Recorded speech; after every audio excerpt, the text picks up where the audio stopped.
Então, nós vamos dar início à nossa tarefa da tarde de hoje, a nossa roda de conversa sobre animismo, e a página, quem vai fazer a leitura é o Celso.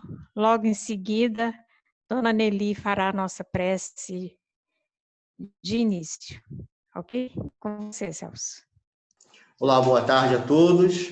Então, vamos dar início à página. O varão da Macedônia. E Paulo teve de noite uma visão em que se apresentou em pé um varão da Macedônia e lhe rogou: passa a Macedônia e ajuda-nos. Atos, capítulo 16, versículo 9. Além das atividades diárias da vida, de relação, participam os homens de vasto movimento espiritual, cujas fases de intercâmbio nem sempre podem ser registradas pela memória vulgar. Não só os que demandam o sepulcro se comunicam pelo processo das vibrações psíquicas. Os espíritos encarnados fazem o mesmo em identidade. Os espíritos encarnados fazem o mesmo em identidade de circunstância, desde que se achem aptos a semelhantes realizações. Mais tarde, a generalidade das criaturas terrestres ampliará essas possibilidades, percebendo-lhes o admirável valor. Isso, aliás, não constitui novidade, pois, segundo vemos, Paulo de Tarso, em Troade, recebe a visita espiritual de um varão da Macedônia, que lhe pede auxílio. A narração apostólica é muito clara. O amigo dos gentios tem uma visão em que lhe não surge uma figura angélica ou um mensageiro divino. Trata-se de um homem da Macedônia, que o ex-doutor de Tarso identifica pelo vestuário e pelas palavras.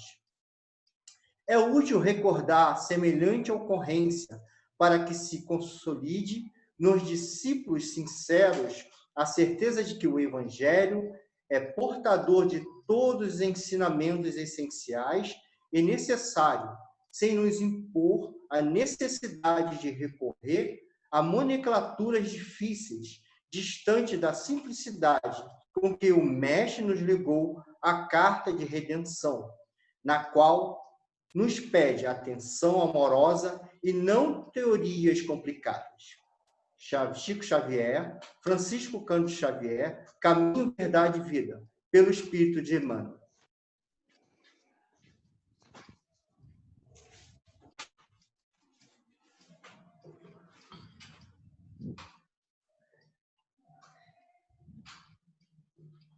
Nesse momento, vamos elevar o nosso pensamento a Deus, a Jesus, a toda a equipe espiritual que nos assiste, para que essa palestra da tarde de hoje seja iluminada por todos esses amigos queridos espirituais, que as tuas bênçãos ficam em cada coração.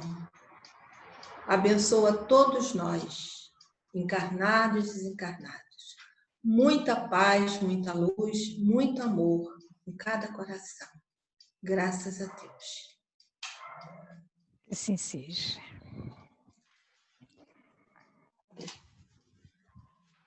Agora se você pode.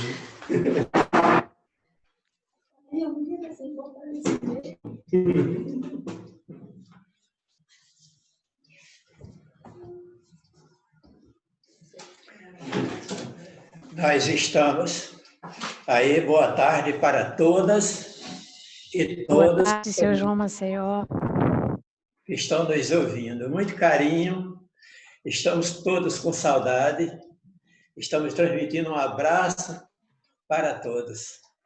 Nós estamos encontrando aqui hoje com esse nosso movimento espírita, né, que é o 28º seu, para conversarmos um pouco sobre esse assunto muito importante.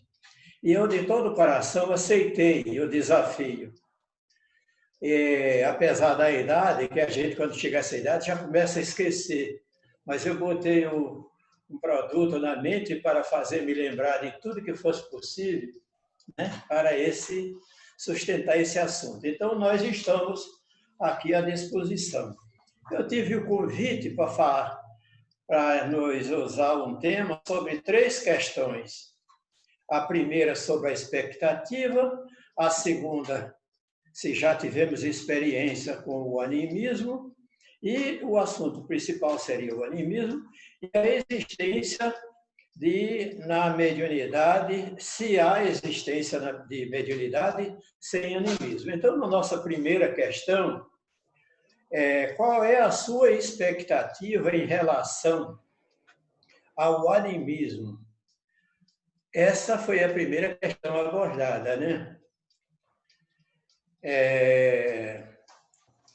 Qual é a expectativa que a gente tem com relação ao animismo? O que é que se espera, o que é que se entende de animismo? Aí a resposta para vocês, para mim, animismo é o começo do nosso desenvolvimento mediúnico. Quando surge dentro de cada um de nós, quando começa a brotar no nosso sentimento, esse meio de comunicação, essa sensibilidade nossa, que ela começa a aparecer para a gente se relacionar com os nossos amigos desencarnados. Então, no animismo, está nos primórdios da nossa formação. Todos nós sabemos que temos graus de evolução. Quando nós nascemos, começamos a desenvolver a nossa vida, e quando chegamos lá pela era da matéria, que nós começamos a desenvolver esse nosso sentimento, até a gente chegar na era do espírito. Agora nós ainda estamos na era da matéria, que é esse período nosso, Terra, que nós estamos passando. A mediunidade em muitos de nós ainda se encontra nesse estado de evolução. Ele ainda não se desenvolveu. E nós ainda também não aprendemos a nos libertar desses nossos condicionamentos. Esses nossos condicionamentos primitivos, a gente não conseguiu se libertar. Dentro de cada um de nós ainda carregamos as nossas algemas do passado. E nós ainda estamos dando liberdade ao nosso sentimento privado dentro desse campo de reflexão nosso. Então, o animismo é a fase primária, quando nós começamos a passar de uma coisa para outra. Nós estamos começando a passar no nosso campo, nós estamos começando a nos identificar. Porque para a gente pôr em prática a mediunidade, foi preciso a gente, em primeiro plano, disciplinar as nossas emoções. O nosso grau de evolução ainda está muito aquém. Ainda não conseguimos disciplinar as nossas emoções. Então, quando muitas vezes se convida uma pessoa para tomar parte de qualquer tarefa mediúnica, o primeiro trabalho que deveria ser feito era analisar a conduta da pessoa, conviver com essas pessoas. Muitas vezes a gente fica pensando assim, a pessoa chega na casa espírita, leva 4, 5 anos para poder começar uma tarefa mediúnica. Mas é interessante esse tempo. É para a gente conviver e saber como é que essa pessoa vive. Nós que nos relacionamos com elas, a gente nota. Existem pessoas que a gente passa 3 anos se encontrando com ela. Todas as vezes que a gente se encontra, ela só se lembra do passado e só se lembra de doença, de mal-estar, de problemas de família. A vida toda assim.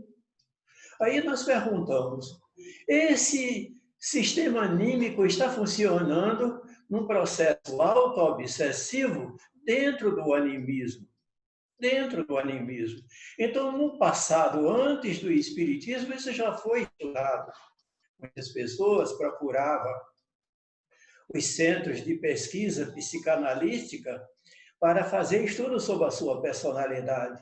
E quando eu chegava lá, quando ele entrava nesse processo de terapias de vida passada, ele se identificava simplesmente com ele. Tudo que ele botava para fora da sua vida era o passado. Eram esses condicionamentos de vida passada. Então, essa fase do animismo é a fase primária, quando a gente está passando do animismo, disciplinando as nossas emoções, educando a nossa sensibilidade e passando para o lado mediúnico. Deu para entender um pouco?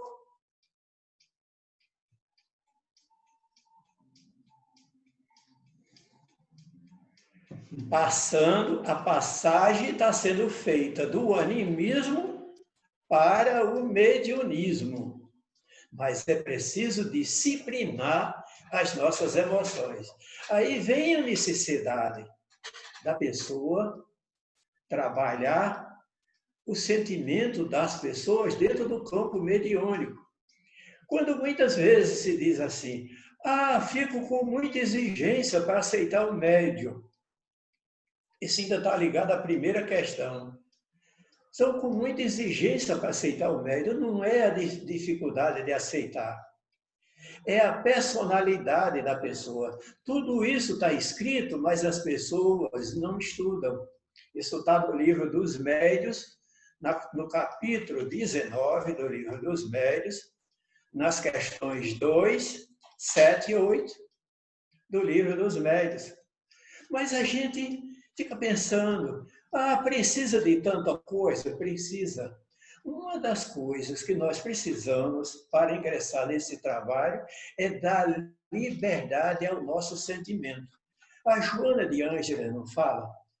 Dilata as fronteiras do teu sentimento e aprende a conviver com os mais íntimos. Os mais íntimos são esses nossos amigos espirituais. Mas se a nossa mente está presa, como é que nós vamos conseguir dar liberdade? No livro No Mundo Maior, está mostrando a história da pessoa que foi fazer o tratamento no centro, mas quando ela se retratava como mundo espiritual, aparecia angústias, mas a angústia não era obsessão, era auto-obsessão. Ela era ela mesma se vendo em vidas passadas. A gente encontra isso em André Luiz, também no livro Nos Domínios da Mediunidade, qual eu considero uma das maiores, ou talvez a maior obra espírita que fala a respeito da mediunidade, os domínios da mediunidade. Quando alguém faz uma pergunta a mim, qual foi o livro mais importante que você leu sobre mediunidade, eu sempre respondo, Nos Domínios da Mediunidade. Eu até já tenho os capítulos decorados. O primeiro, o 5, e o 13 e o 22. No primeiro está estudando a mediunidade, que é para a gente saber o que é a mediunidade. No quinto, está estudando a assimilação de correntes mentais, que é uma beleza que a gente às vezes nem se preocupa. Que os mal-estar nosso, mais sutil, rouba a nossa sensibilidade, a gente não se preocupa com isso. Tem médio que não dá nem confiança. O senhor se preocupa com tanta coisa. Eu me preocupo, porque a mediunidade está dentro do nosso campo sensorial.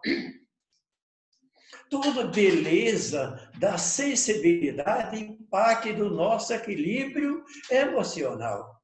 Toda beleza.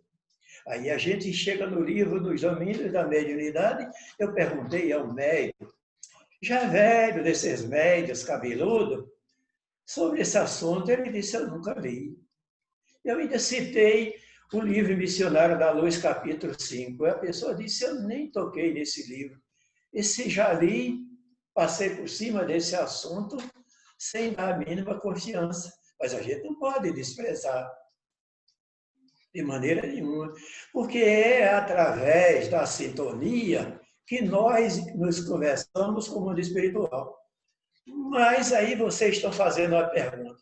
No estado das pessoas se introverter para se ligar ao animismo, como é que isso acontece? Porque a pessoa está cultivando o eu forte. Esse eu forte neurótico. Existe uma obra de Alexander Kizakov que ele mostra que todas essas nuances do animismo estão ligadas às neuroses do passado. Todas estão ligadas, sem exceção. Eu falei de início, eu chego perto de você, como vai? Aí você com o rosto amarelo, mais parecido com o japonês do que brasileiro, você responde, eu estou mal. Mas o ano passado você não estava mal? Estava. Eu já contei a vocês uma historinha de uma senhora que eu encontrei em uma casa espírita. Eu cheguei para ela e perguntei, a senhora parece que está emagrecendo, não está bem de saúde? Ela disse, estou, porque a minha irmã morreu. Passando os 6 meses, eu encontrei ela magra do mesmo jeito, e eu disse, como vai? Ela disse, eu não me separo da minha irmã. Passando um ano, eu encontro com ela de novo, ela disse que continua sofrendo falta da irmã. E nós perguntamos, a mente dela está ocupada com o quê? Com a vida da irmã que desencarnou. Richard Simonetti não deu um exemplo que levou à mesa mediúnica uma senhora para fazer um treinamento mediúnico. Quando chegou na hora de fazer a consulta espiritual, ela estava concentrada no chevette velho que ela tinha. Aí como é que fica a situação? Aí tem pessoas que vêm para mim e perguntam, que foi essa pergunta que vocês fizeram, aonde é que está o animismo? Vocês entenderam onde é que está? Está na neurose. Quem foi de vocês que já leu o capítulo 12 do livro Mecanismo da Mediunidade? Aí vocês vão entender que nesse capítulo 12 do livro do Mecanismo da Mediunidade, vocês vão encontrar reflexos condicionados. Antes de se estudar a mediunidade, antes de 1857, 61, já vinha sendo estudado reflexos condicionados. Já vinha sendo feita pesquisa a respeito. Nós somos tão rígidos conosco mesmo que a gente não aceita mudar. É tanto que existem 2 ou 3 livros sobre reforma íntima. Um deles diz até, convida até a fazer a reforma sem se martirizar. Porque a gente tem tanto desgosto de deixar de ser feio que a gente chora. Gostaram da ideia? A gente tem desgosto de deixar de ser gordo. Na próxima encarnação, eu queria ser magro, mas eu não sei o que eu vou fazer para deixar. A gente vai para onde for, gente. A fonte da nossa mediunidade é o nosso campo sensitivo. Nós somos aquilo que pensamos. Isso está na nossa conduta. E o animismo está quando a gente vai para o trabalho mediúnico, nós imediatamente entramos em sintonia com o nosso eu. Lembra-se do chevette velho? Lembra-se da dona que a irmã morreu? Lembra-se de pessoas que desencarnou e não se esqueceu do cão que tinha? Quantas pessoas? Crimes. Nós tivemos lendo a biografia de terapia de vidas passadas daquela artista famosa Shirley MacLaine, e ela na terapia de vidas passadas através do psicanalista, ela passou por várias existências milenar cultivando o mesmo sentimento. Então, o animismo está na ligação dentro do nosso eu conosco mesmo. Deu para entender um pouquinho? Aí vocês estão fazendo a pergunta como se libertar dentro da casa espírita. Dentro da casa espírita precisa, quem trata desse assunto, ter muita cautela. Como eu falei, estudar o comportamento de cada pessoa que você se relaciona. Eu sempre tive essa preocupação. Sempre tive. Eu lido com a pessoa 10, 12 anos e eu fico estudando o comportamento dessa pessoa. Aqui no meio dessa tela tem alguns que eu já andei me intervindo na vida deles. Tem uma cara lá no canto chamada Lúcia, uma Eulina que está ali. A Eulina antigamente falava sozinha. Agora já consegue se libertar, ter silêncio. Já. Mas antigamente a Eulina ficava falando com os dedos dela, fazendo aquele gesto que pessoas neuróticas fazem no dedo. No passado era assim. Isso no passado de 30 anos, 30 e poucos anos, não é muito passado, não. Mas, graças a Deus, essa reforma funcionou. Mas, se a gente não tiver cautela, concentrar-se numa mesa mediúnica é fácil. Vocês acham fácil? Tem muita gente que não quer aprender. Meditação é fácil. Num coração desassossegado. Quantas pessoas vêm aqui à minha casa, me pedem auxílio, quando eu chegar aqui para me auxiliar ele espiritualmente, eu recebo o espírito que vem com ele. Esse espírito que vem com ele conversa toda a vida dele, toda a vida dele. Porque ele está preso nesse ideal. Aí a gente vai, não está dando certo o meu trabalho mediúnico. Não dá, vai dar certo. Todo médium deve ter um carinho todo especial. Como diz o Evangelho, segundo o Espiritismo, no capítulo 26, que mediunidade é coisa santa. Não vai ser com esses nossos desequilíbrios que nós devemos encarar a mediunidade de maneira nenhuma.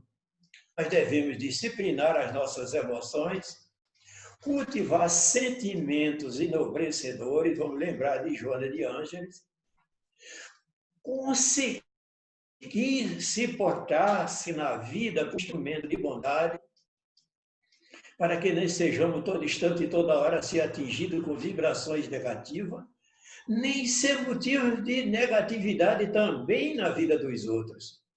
Isso tudo ainda está ligado no Livro dos Médiuns, na questão do animismo, do Livro dos Médiuns, na questão ainda da expectativa. Onde nós vamos encontrar isso? No Livro dos Médiuns, nós vamos encontrar essa nossa dificuldade de...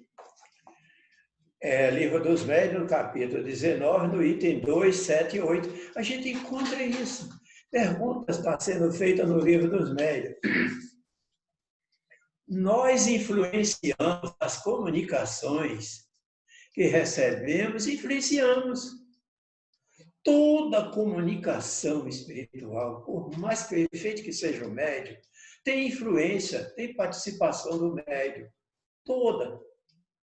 Eu ainda estava em 1963, lá no André Luiz, quando foi feita essa pergunta, e os espíritos responderam que sim.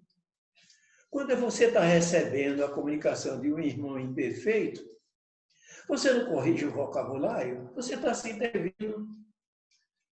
Você vai receber a comunicação de um espírito que ele vem desaforado, cheio de falta de respeito e de palavrão. Você que é médium, consciente, você domina teu sentimento.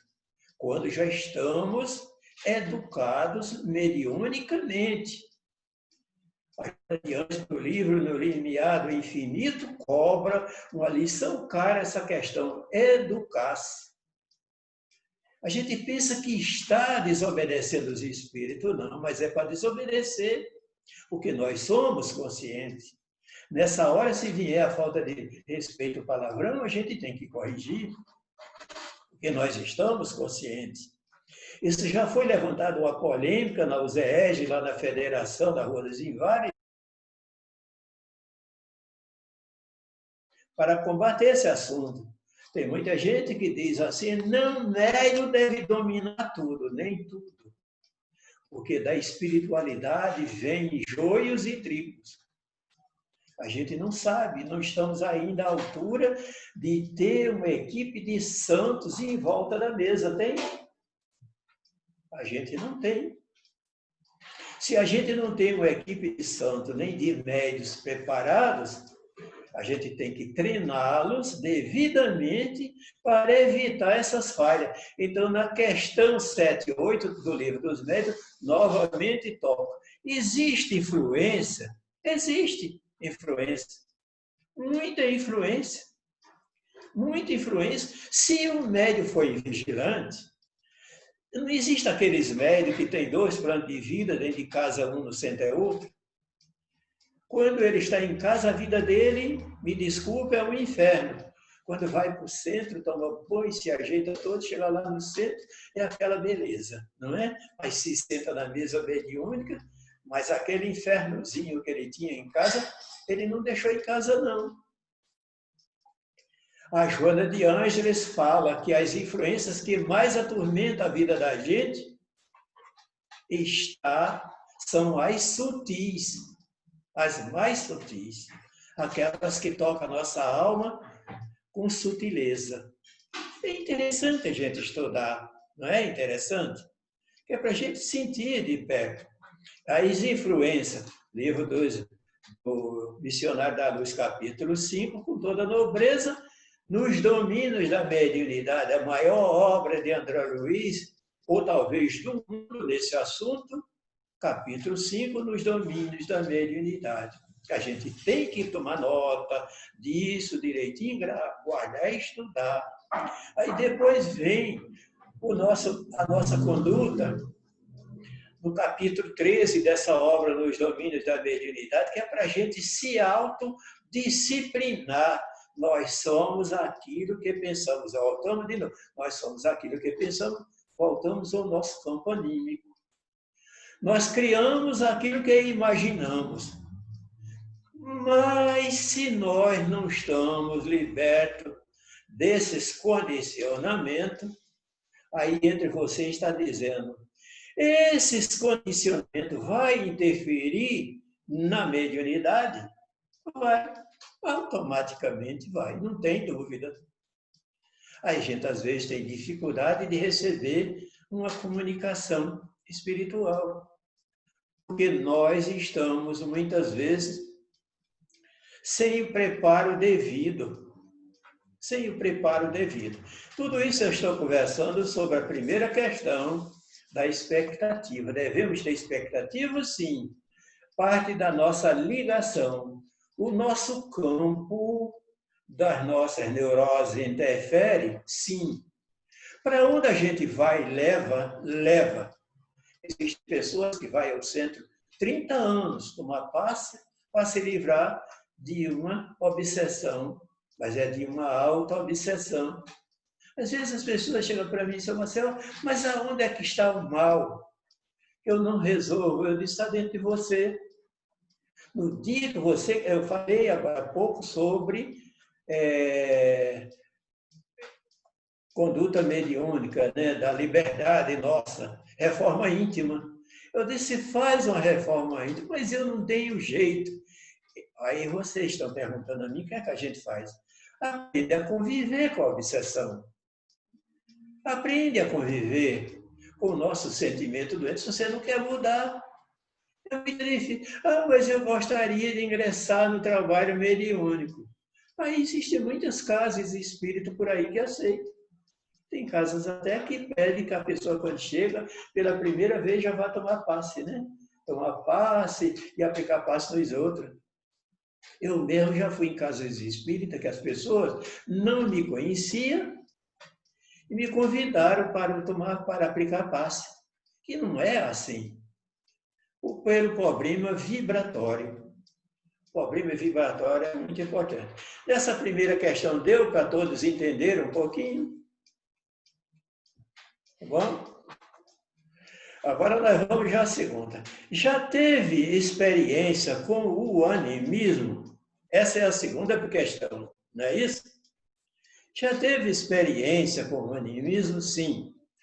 Eu dirigi a Casa Espírita, a Congregação Espírita Cristã, esse trabalho, mais de 30 anos. E comecei com ele no André Luiz em 1962, 63.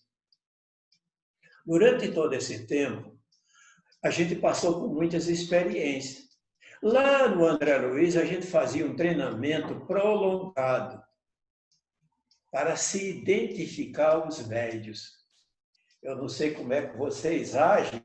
Aqui tem 2 discípulos aqui do meu lado. Não sei como é que eles 2 agem.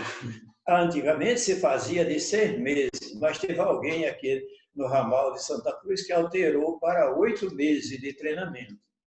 Para que durante esses 8 meses de treinamento a gente identifique a conduta do médium, a conduta do médium, para ver como é que ele se porta. A gente levava até de início uma prancheta com uma folha de papel, cada um médium era um quadradinho, para a gente analisar. Nossa, nós descobrimos algumas pessoas que repetiam. Nunca conseguia se envolver com ninguém, comunicar-se com ninguém, só com ele mesmo. Aí vocês fazem a pergunta, como é que sabia que era ele mesmo? Porque nos nossos trabalhos mediúnicos, para poder a gente abrir a guarda ao médium, a gente deve fazer, eu aprendi assim, fazer uma consulta espiritual. Em cada 3 meses, a Casa Espírita deve fazer uma análise através de uma reunião fraterna e espiritual, onde a gente possa levar esses nomes duvidosos para ser analisado. Aí a gente analisa, porque às vezes esse médium recebeu 6 meses a mesma coisa. Todas as vezes que iniciava, dava soco na mesa e queria tratar mal os outros. Quer dizer, isso não pode acontecer dentro da mediunidade. Aí como é que a gente pode evitar? A gente vai evitar dando assistência e apoio moral ao médium, mas ele não pode continuar, porque se ele for participar de uma reunião de tratamento ou de desobsessão, ele vai levar esse campo fluídico para atormentar o trabalho, para atrapalhar o trabalho. Então, nós tivemos uma irmã, que ela saiu, 2 irmãs que saíram, que era portadora desse desequilíbrio, que elas saíram do centro. Saíram, foram para outros cantos, trabalhar, inclusive em outra igreja, uma era católica, e a outra procurou outro campo religioso. Porque na casa nossa, onde ela estava, ela foi identificada que ela estava cultivando esse animismo. Agora, animismo não é para nenhum de nós se assustar, não. Todos nós trabalhamos dentro desse campo.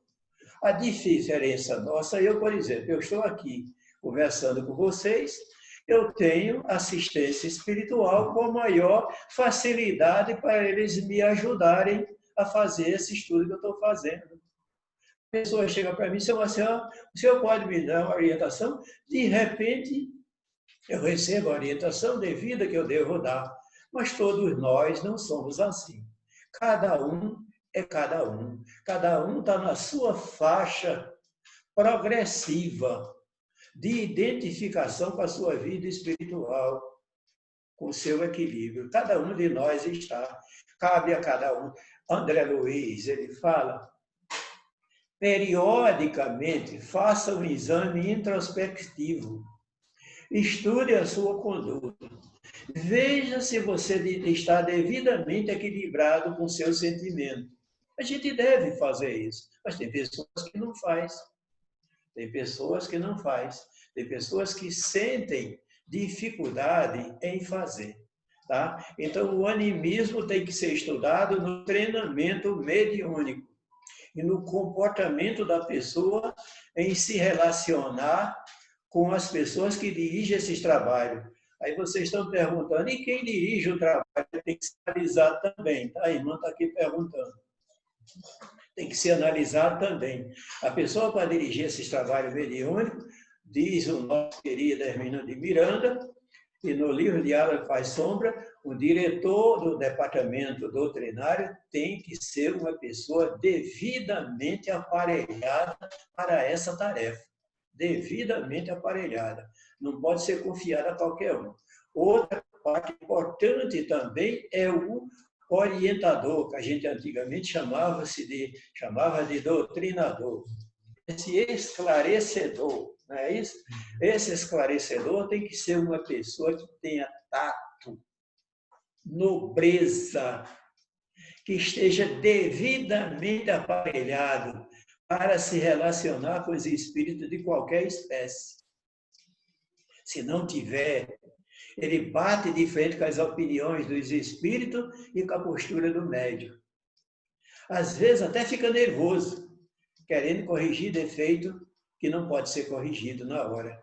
Então, duas personalidades, quem dirige a reunião mediúnica e o esclarecedor, esse doutrinador de antigamente, esse esclarecedor tem que ter tato, tem que ter jeito, tem que ter muita nobreza. Isso ajuda a nos fortalecer esse trabalho. Lá num dos últimos capítulos do Livro dos Médiuns, se tem aqui no Livro dos Médiuns,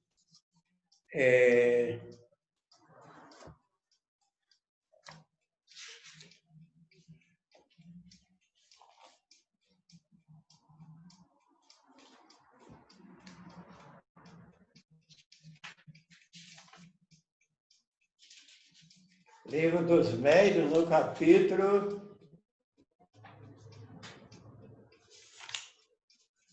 28, Livro dos Médiuns, capítulo 28. Eu vou saber para vocês terem uma ideia por onde anda a mediunidade. Em resumo, final do capítulo 28 do Livro dos Médiuns. Em resumo, repetimos, a melhor garantia na moralidade está na moralidade notória dos médiuns e na ausência de todas as causas de interesses materiais ou de amor próprio. Capaz, quer dizer, isso está dentro de qualquer campo.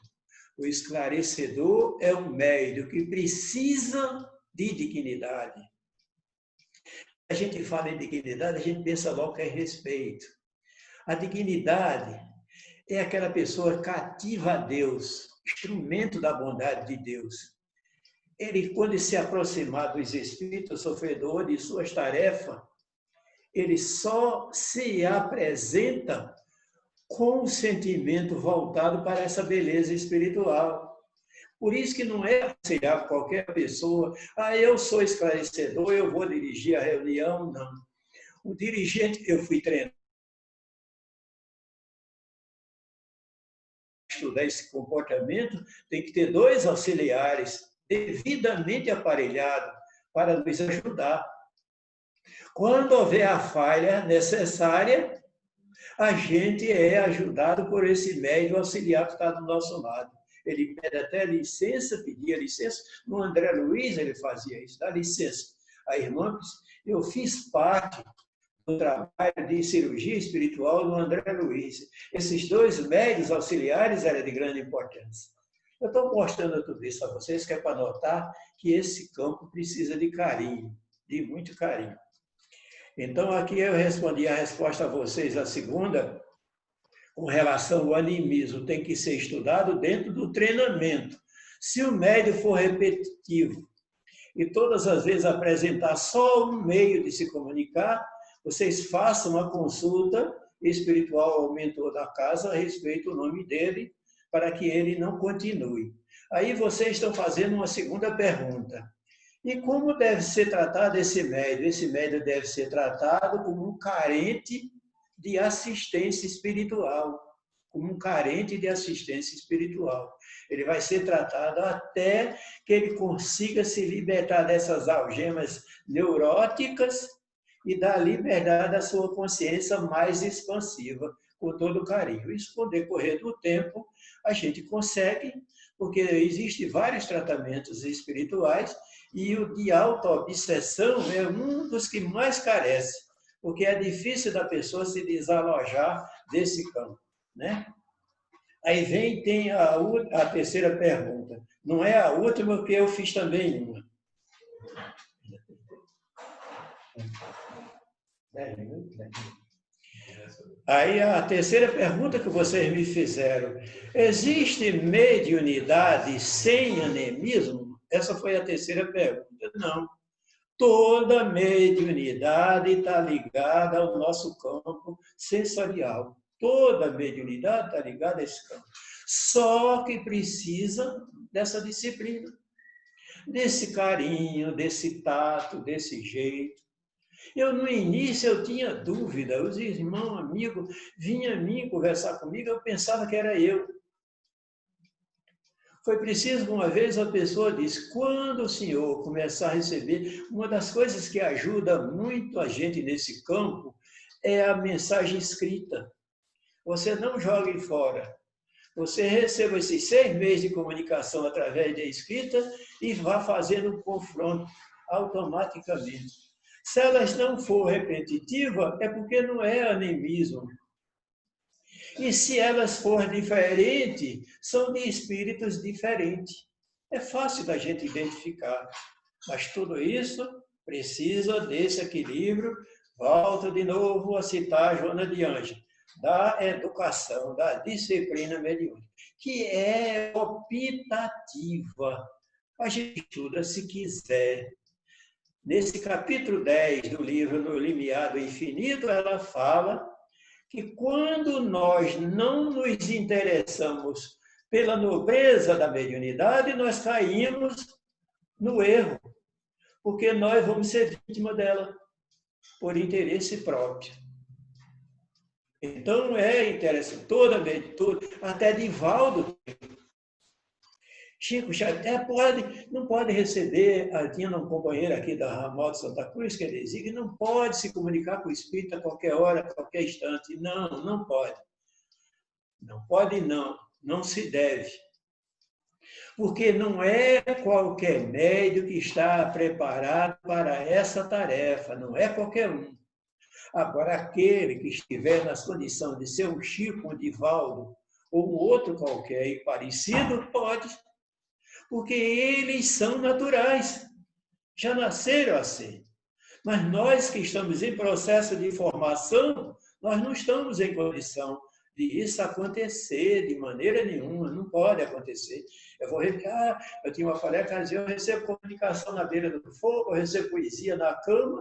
A gente tem que ter um cuidado todo especial para não deixar cair no desequilíbrio. Isso é falta de administração mediúnica. Não pode, de maneira nenhuma. Agora, se você tem nobreza, se você tem essa qualidade, se você, desde criança, que você... Aí a gente volta na história, não sei quem é, alguém que está perguntando aí, me fez eu pensar em Joana d'Arc. Algum de vocês fez eu pensar em Joana d'Arc? Não. Parece que alguém fez eu pensar em Joana d'Arc. Joana d'Arc, com 12, 13 anos, sentava numa pedrinha, com um pano amarrado na cabeça, com a varinha na mão, que estava tangendo as ovelhas, e ficava 3 espíritos materializados na frente dela, conversando. Mas ela já nasceu assim. Ela se via espiritualmente. Ontem mesmo foi o dia desse nosso grande amigo espiritual, Antônio de Pádua. Antônio de Pádua tinha essas facilidades, todas as facilidades, mas nós que ainda não estamos com essa facilidade, a gente tem que ter cautela. Mediunidade não se improvisa. Aí eu vou pegar você para fazer isso, ou você pegar... Nós não podemos improvisar. Mediunidade, voltamos ao capítulo 26 do Evangelho, é coisa séria. Tem que ser vigiada com cautela, com carinho. Devemos nos preparar. Às vezes as pessoas não se preparam nem para ir para a casa espírita aplicar passe. E outra dentro de casa, às vezes cultiva vibração negativa e quer fazer uma reunião boa. Não. O nosso lar tem que ser abençoado com as nossas intenções. Todos os instantes, eu faço oração de manhã, hoje eu pedi para vocês que estão me olhando. Todas de hoje eu já envolvi aí vocês todos. 8 horas, 8h30 da manhã, com a bondade de Deus, envolva todos que vamos nos retratar logo mais às 4, 5 horas da tarde. Todos recebam. E peça a Deus, em todo o coração, que abençoe esse ambiente onde eu estou fazendo na minha cozinha, na sala, na copa. Tem pessoas que têm vida difícil, tumultuada, conflitante. Vai para o trabalho mediúnico e quer receber uma boa comunicação. Antes de encerrar esse terceiro item, volto a dar a sugestão. Todos se preocupem. O livro de Joana de Ângeles, que fala sobre a influência sutil. Agora, no momento, me fugiu o nome do livro. Mas se lembre do capítulo 5 dos domínios da mediunidade e do capítulo 5 do Missionário da Luz. Procure as influenciações e veja que tudo do mediunismo, o animismo ao mediunismo está ligado pelas nossas influenciações. Bem direitinho, com todo carinho. Valorize, igual Marcel valoriza o livro dos domínios da mediunidade. Agora vem a minha pergunta. Essa foi eu que fiz, por minha conta, sem autorização de ninguém. Qual a diferença que existe entre animismo e mediunismo, né? Essa diferença é essa. Quando você estiver recebendo as comunicações por escrito, veja se não é a mesma coisa. Quando você estiver recebendo através da palavra, veja se, peça a alguém que está dirigindo a reunião para ver se não é a mesma coisa. Se você passar 6 meses conversando a mesma coisa, é porque é animismo. E se você no papel só escrever a mesma coisa, é animismo. Então a gente precisa, direitinho, com todo carinho, identificar. E nós já estamos... Eu agora vou só citar as fontes de pesquisa. Fontes de pesquisa que eu citei. Quem pega e tome nota. Quem quiser ter uma equipe mediúnica, perfeito. Valorize, acima de tudo, o Livro dos Médiuns, capítulo 19, questão 2 e 7. Livro dos Médiuns, capítulo 19, 2 e 7. Segundo livro, Nos Domínios da Mediunidade, capítulo 22. Mas eu citei, por minha conta, mais os 5 e o primeiro do livro Nos Domínios da Mediunidade. Terceira obra, Mecanismo da Mediunidade, capítulo 12, onde fala sobre os condicionamentos que levam a gente a ficar neuróticos. E o capítulo 22, que trata do assunto que nós estamos conversando. Quarta obra, Vivência Mediúnica de Grande Importância, o livrinho pequenininho, fininho. É o livro mesmo de pessoas preguiçosas. Está entendendo? Vivência Mediúnica, capítulo 11. Do animismo ao mediunismo. Esse livrinho de Manuel Filomeno de Miranda.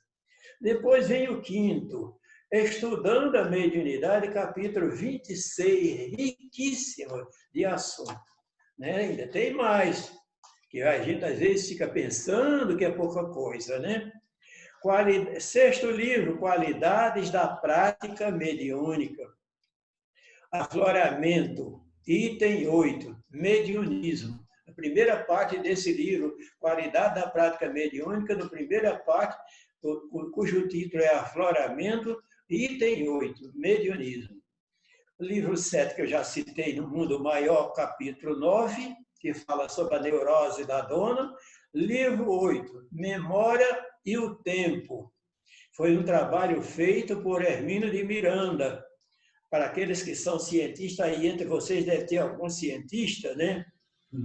Esses cientistas, filosófico, pesquisador rígido demais, Hermínia de Miranda mostra que todos esses condicionamentos estão gravados na nossa mente e nós podemos levar para as mesas mediúnicas. 9º livro, Dimensões Espirituais no Centro Espírita, riquíssimo de pesquisa. Capítulo 17, Animismo, de Sueli Calda. E Animismo e Espiritismo, de Alexandre Kizakov. Está entendendo que trata desse assunto. Os mais importantes. Dimensões Espirituais do Centro Espírita, capítulo 17, porque é uma pesquisa para aqueles que não gostam de pesquisar. Qualidade da prática mediúnica também é pesquisa do nosso querido Manuel Filomeno de Miranda. Vivência mediúnica, que é um resumo muito rico. E os domínios da mediunidade, que eu assino embaixo, capítulo 1, 5, 13 e 22 desse livro. Tá? Estou muito feliz. Se deu para entender, se não deu, a gente consulta para a gente passar mais um dia conversando a respeito, tá bom? Com muito carinho.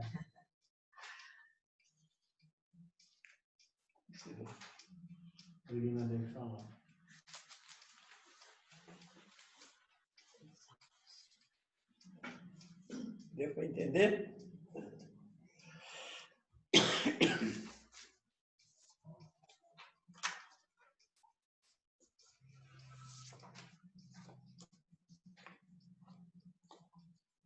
Ninguém da congregação. Então, nós estamos muito felizes e estamos encerrando o nosso tempo. Com a palavra, a nossa irmã Eulina.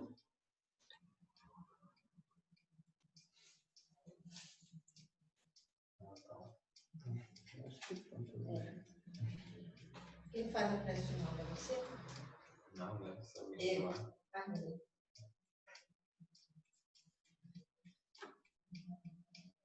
Pronto. Estão me ouvindo?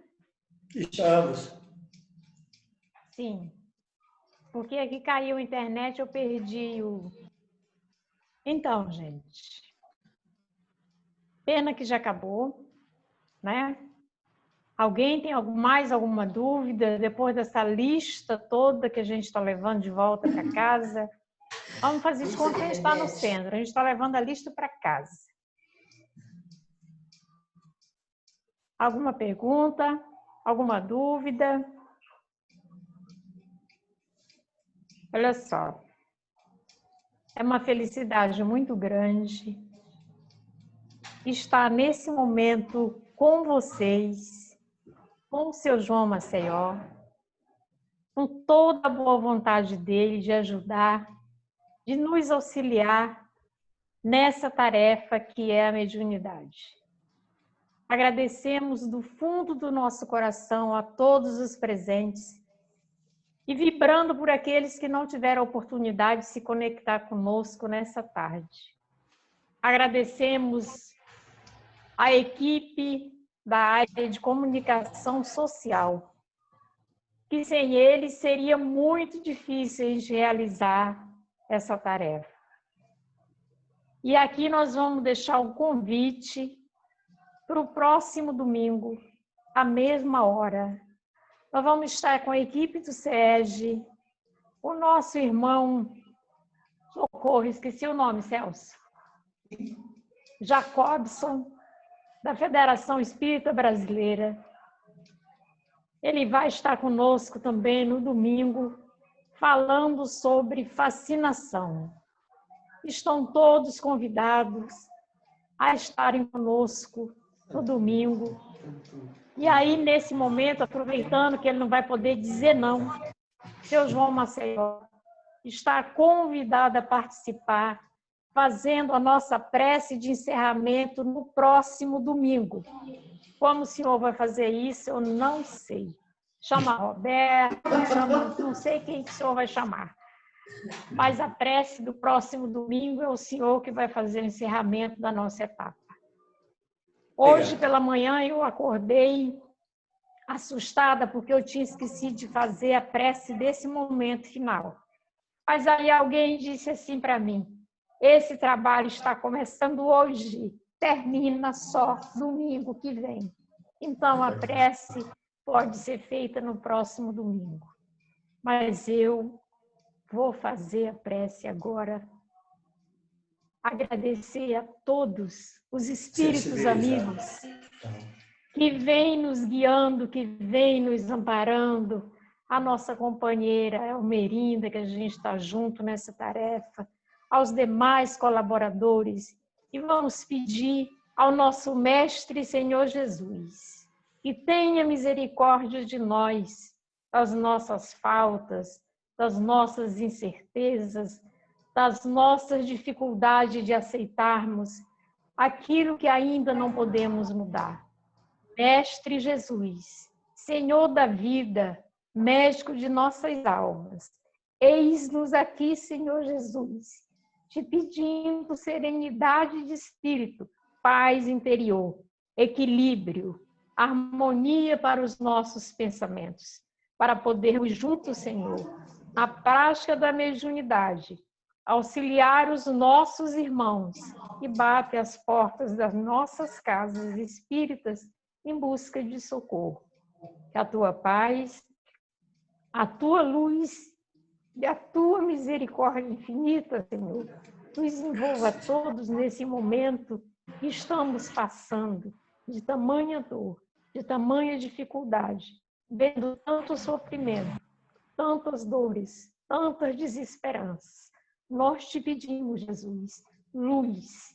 Pedimos aos espíritos amigos que dirigem as casas do nosso ramal, do nosso estado do Rio de Janeiro, que nos ajudem a dar continuidade a nossas tarefas como os médiuns e trabalhadores da seara do Cristo que somos. Envolve o nosso país, Senhor Jesus, envolve os nossos governantes, envolve o nosso planeta Terra, Senhor, que passa nesse momento por transição. Virgem Mãe Santíssima, nos ampara todas, nos acoberta com seu manto de luz, com saúde e equilíbrio para continuar as nossas tarefas. Fica conosco, Jesus amado, é o que te pedimos, não só agora, Senhor, mas por todo sempre. Que assim seja, graças a Deus. Obrigado. Graças a Deus. Muito bom. Muito obrigada a todos. Beijo de luz no coração de cada um de vocês, gente. Que saudade. Que saudade. Obrigado. Obrigada, seu João. Nota 10. Não esquece que sábado, que domingo a gente está aí, hein? Tá bom.